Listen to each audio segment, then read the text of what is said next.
देखिए फ्रेंड्स, आज हमने बनाया तिल से कलाकंद। कितना बढ़िया कलाकंद बना है। मैं आपको इसको काट के दिखाती हूँ। देखिए कितना सॉफ्ट है, मेरे काटने से आपको पता चल रहा होगा। बिल्कुल सॉफ्ट बना है और एकदम से दानेदार। पीसीस छोटे बड़े जैसे आप चाहें वैसे काट सकते हैं। तो चलिए देखते हैं हमने इसको कैसे और किन किन चीज़ों से बनाते हैं तिल का कलाकंद। तिल तो डाले ही हैं, बाकी और क्या चीज़ें डाली हैं वो भी देख लेते हैं। और मैं आपको चेक कराऊं तो देखिए कितना दानेदार, कितना बढ़िया इसका टेक्सचर है, कितना सॉफ्ट है। ये देखिए आज हम बनाएंगे तिल का कलाकंद। उसके लिए सबसे पहले तिल को भून लेंगे। ये 1 बॉल तिल है मेरे। इनको हल्की आंच पे भूनिए। तिल पे कलर आना शुरू हो गया, मेरे को 4 मिनट हो गए इसको भूनते हुए।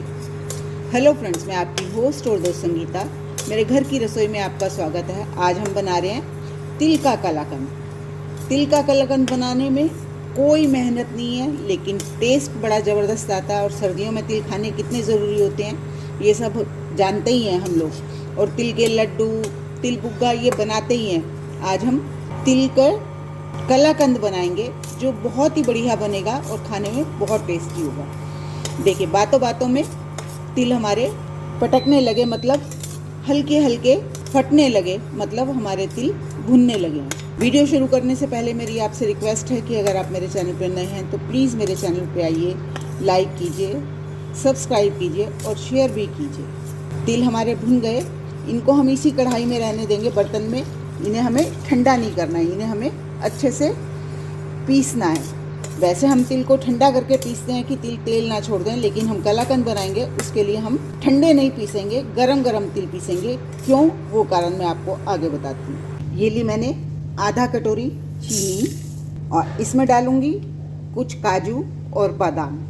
कम ज़्यादा आप अपने हिसाब से कर सकते हैं। मैंने 8-10 काजू लिए, 8-10 बादाम लिए और इन्हें बारीक पीस लेंगे बिल्कुल। ये देखिए इसको हम बिल्कुल बारीक पीस लेंगे। चीनी के साथ मैं इसलिए पीस रही हूँ कि ये बारीक पीस जाएंगे एकदम से। ये आपको एकदम से बारीक ही पीसने हैं, बिल्कुल भी मोटा नहीं रखना है इनको। चीनी और बादाम अच्छे से पिस जाएंगे। और इसी में आप चाहें तो 2 इलायची डाल दें छोटी। मेरे पास इलायची कुटी हुई रखी है तो मैं वो डालूंगी, वरना इसी में आप इलायची डाल के पीस लें। ये बिल्कुल बारीक पीसना है आपको, ज़रा भी दाना नहीं होना चाहिए। ये देखिए मैंने इसको बिल्कुल बारीक पीस लिया। अब अपने तिल को भी पीस लेते हैं। वैसे हम तिल को ठंडा करके पीसते हैं, लेकिन ये तिल हम गरम गरम पीस रहे हैं। और इनको हमें दरदरा नहीं, जैसे हम लड्डू बनाने के लिए करते हैं, इनको मैं बिल्कुल बारीक पीसूँगी, तेल निकल जाने तक। वैसे हम कोशिश करते हैं ना कि ठंडा करके मिक्सी में चलाएंगे तो तेल नहीं निकले, लेकिन आज हम इनको बिल्कुल पेस्ट बनाएंगे। ये देखिए इस तरह से हमें बिल्कुल चिकने हो जाएं तिल, इस तरह से पीसने हैं, बिल्कुल तेल छोड़ दें। वैसे हम पीसते हैं तो कोशिश यही होती है ना तेल ना छोड़ें, लेकिन इसमें हमें इस तरह से पीसना है कि ये पूरा अपना तेल रिलीज़ कर दें, पेस्ट सा बन जाए इनका, चिकना सा। ऐसे पीसेंगे। मैं सारे पीस लेती हूँ फिर आपको दिखाती हूँ। ये देखिए मैंने सारे तिल पीस लिए, बिल्कुल भी दाना नहीं है तिल का, तेल निकल गया, एकदम से चिकना सा बन गया। ये देखिए ऐसा ही आपको पीसना है। इसी कारण मैंने आपको कहा था कि गरम गरम पीसेंगे। बहुत गरम भी नहीं, मिक्सी में को नुकसान पहुंचाते हैं, लेकिन गरम गरम पीसे हैं हमने, हल्के गरम। और इसमें अब हम मिला देंगे अपना ये जो हमने चीनी और ड्राई फ्रूट काजू बादाम पीस के रखे थे, ये भी इसमें मिला देंगे। चलिए अब अपना कलाकंद बनाने की तैयारी कर लेते हैं। हमने सब चीज़ें पीस ली। अब आपको मैं 3 ऑप्शन देती हूँ, आप अपना कलाकंद बनाने के लिए क्या यूज़ करना चाहें वो आपकी पसंद है। ये है मिल्क पाउडर जो आसानी से मिल जाता है, बाज़ार से मिल्क पाउडर ले सकते हैं। तो 1 कटोरी मिल्क पाउडर डालिए, जितना मेरा है उस हिसाब से बता रही हूँ। और टेस्ट बढ़ाना है तो ज़्यादा भी डाल सकते हैं। मावा है तो मावा डाल सकते हैं, मैं तो घर का बना के रखती हूँ तो मेरे पास तो मावा होता ही होता है। और तीसरा ऑप्शन है पनीर, क्योंकि कलाकंद जो होता है दानेदार होता है, तो पनीर से बनाएंगे तो उसमें दाने होंगे, वरना हमें कुछ ऐसा उपाय करना पड़ेगा कि जिससे दाने बने। तो मैं आपको आगे बताऊंगी। मैं बनाऊंगी पनीर से, लेकिन आप मावे से बना रहे हैं, मिल्क पाउडर से बना रहे हैं, तो उसके लिए भी मैं आपको उपाय बताऊंगी। अब दूसरा ऑप्शन, हमें इसे गीला करना है। तो गीला करने के लिए आप पानी भी ले सकते हैं। ऑफ कोर्स दूध तो है ही, टेस्ट बढ़ाना है हमें, और घर में बना रहे हैं, अपने लिए बना रहे हैं, तो क्यों हम पानी डालेंगे, हम डालेंगे दूध। मैं इसमें 1 कटोरी दूध डाल रही हूँ और इसको अच्छे से मिक्स कर लेंगे। हमने अपने लिए बनाना है, घर में खाना है, तो हम क्यों ऐसी चीज़ें इस्तेमाल करें, पानी क्यों इस्तेमाल करें। ये देखिए अच्छे से मिल गया। अब अगर आप मिल्क पाउडर डाल रहे हैं तो इस टाइम ही मिल्क पाउडर डाल के मिक्स कीजिए, लेकिन क्योंकि मैं डाल रही हूँ पनीर, मैंने पहले ये मिक्स कर लिया। अब मैं इसमें पनीर मिलाऊंगी। पनीर को आप कद्दूकस करके डालें, क्रश करके डालें, कैसे भी डाल सकते हैं। ये देखिए, ये मेरा घर का ही बना पनीर है, बिल्कुल फ्रेश और सॉफ्ट। आप देख सकते हैं कितना है। इसको मैं इस तरह से हाथ से क्रश करके डाल दूँगी। ये पनीर मैंने क्रश करके डाल दिया। अब हम इसको पकाएंगे। हमें इसमें कोई घी तेल डालने की बिल्कुल ज़रूरत नहीं है, क्योंकि पनीर में भी घी है। चिकना पनीर है, घर का बना हुआ है, तो अच्छे दूध का बना होता है, तो उसमें चिकनाई होती है।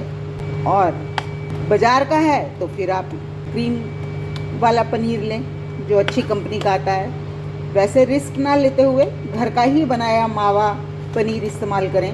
मैं तो यही कोशिश करती हूँ। थोड़ा थोड़ा दूध भी होता है, उसी से बना के रख लेती हूँ कई बारी।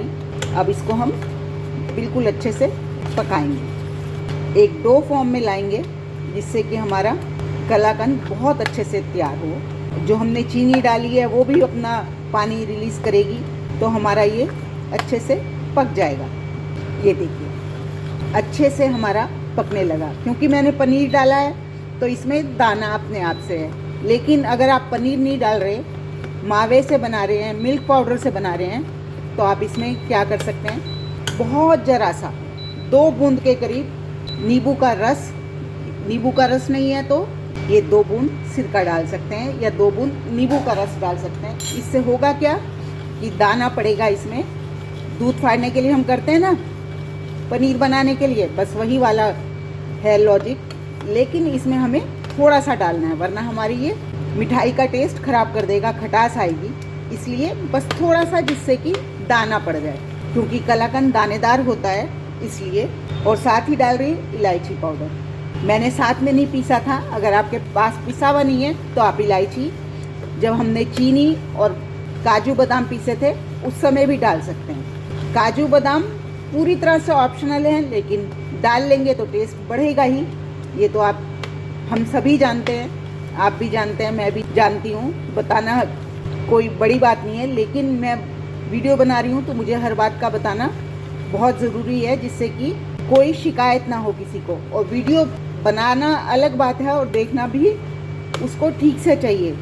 कई बारी होता है, मैं भी किसी की वीडियो देखती हूँ, कोई चीज़ बनाती हूँ, कई वीडियो देखती हूँ, और जिस भी वीडियो में मेरे को जो बात अच्छी लगती है मैं उसका इस्तेमाल ज़रूर करती हूँ अपनी डिश को अच्छा बनाने के लिए। चाहे मैं मिठाई बनाऊँ, चाहे नमकीन बनाऊँ, रेगुलर रेसिपी बनाऊँ कोई भी, तो भी मैं उसका इस्तेमाल ज़रूर करती हूँ। और आप वीडियो केवल देखने के लिए देख रहे हैं तो आप कट करके भी देख सकते हैं, लेकिन जो वीडियो देखेगा तो उसको तो यही होगा ना कि मुझे ट्राई करना है। तो इसलिए वीडियो को पूरी, चाहे किसी का भी देखें, पूरे तरह से देखें, जिससे कि उसने क्या क्या बातें बताई उनको भी ध्यान रखें। छोटी छोटी सी सावधानी होती हैं जिसको हम बरतें तो हमारी चीज़ें बहुत अच्छी बन जाती हैं। और ये हमें बिल्कुल भी तेज़ आंच पे नहीं भूनना है, मीडियम टू लो फ्लेम पे। ये देखिए मेरी इंडक्शन की फ्लेम मीडियम टू लो है, 600 पे है इस समय, और इसकी सबसे लो फ्लेम 120 है। तो देखिए मैं मीडियम टू लो फ्लेम पे ही कर रही हूँ, इससे हमारा पनीर का जो पानी होगा वो भी सूख जाएगा। ये देखिए भूनते भूनते ये डो की फॉर्म में आने लगा है। बस ध्यान रखना है, देखिए मैंने ज़रा 1 सेकंड के लिए छोड़ा तो ये नीचे लगने लगा। बस इस बात का ध्यान रखना है कि आपको इसको छोड़ना नहीं है, प्यार से चलाते रहना है, जिससे कि ये नीचे लगे नहीं। इतने हमारा कलाकंद तैयार होता है, इतने हम दूसरी तैयारी कर लेते हैं कलाकंद को जमाने के लिए। ये जिसमें थाली में, प्लेट में, डिब्बे में, जिसमें भी जमाना चाहें उसमें ये बटर पेपर बिछा लेंगे। बटर पेपर बिछाना बिल्कुल ऑप्शनल है, निकल तो ये ऐसे भी जाएगा, बिल्कुल परेशान नहीं करेगा, लेकिन एकदम से आराम से निकल आए इसलिए मैं इसमें बटर पेपर बिछा रही हूँ। इसको हम हल्का सा घी लगा के ग्रीस कर लेंगे और इस पर डालेंगे तिल।